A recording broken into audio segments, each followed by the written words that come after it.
They don't care about black folks. They ain't about to come in for Mega church don't care about black folks. That's what you said. My problem with black religion is threefold. You take three things from black people that we can't afford to waste. Money. And can't never get back. Number one is money. You take too much resources. Time. Every black church should have three institutions.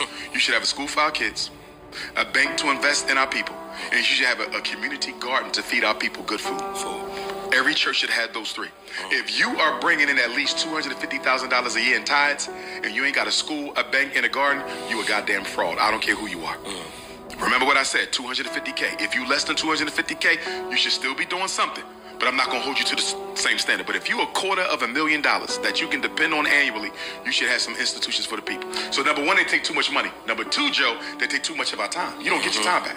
You can make that money back. You can't make your time back. Bible study, Sunday service, Sunday morning service, Sunday night service, gospel choir, Thursday. Why are you taking all this time and you're not giving us nothing? Wow. And the third thing that they take from us that we can't afford to waste and have misuse is hope.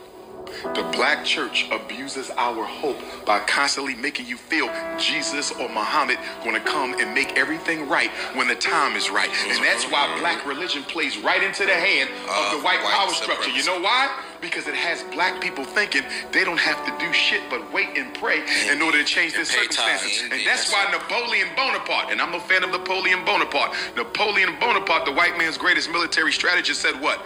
Religion is what keeps the poor man from killing the rich one. Yes, indeed.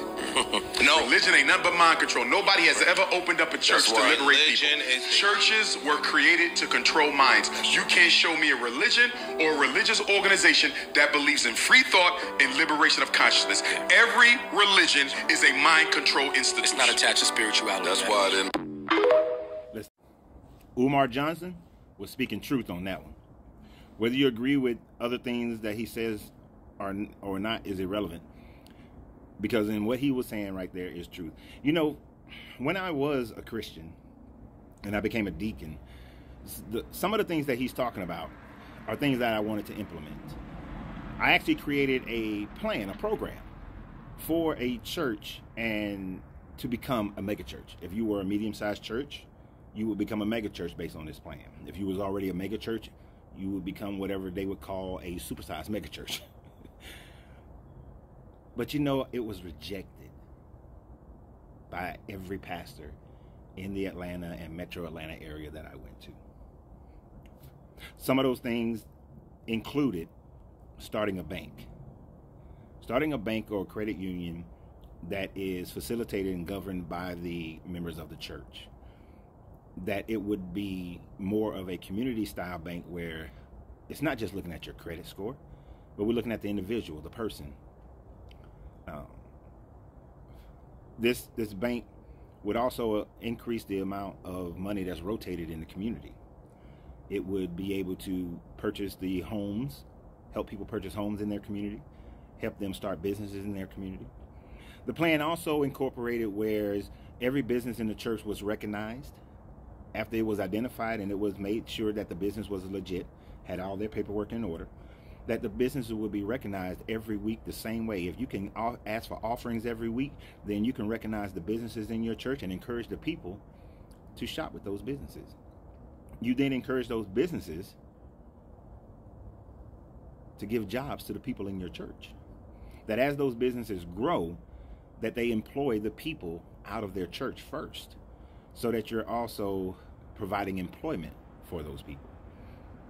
The church also had another wing, another part of it, a for-profit portion. That for-profit portion would buy some of the distressed houses in the community. It would buy plazas and land in the community. And then it would construct and build plazas so that the church members who own businesses can start a business that's supported by the church. Stop just having your bookstore and your coffee shop in your church building.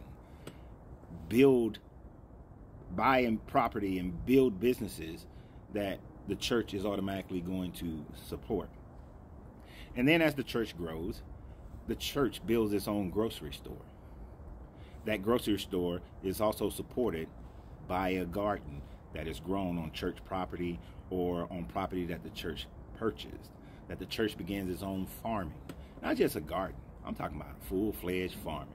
Buying, 10, 20, 30, 40 acres of land, 50 acres of land, and rotating those crops right on into the church having your poultry, your meats, if you know, because not everybody's going to go vegetarian, but having your own animal husbandry that feeds that grocery store, that feeds the people. That way you're ensuring the quality and the health of the people in your church. Those are just a couple of the ideas, all grown in stages.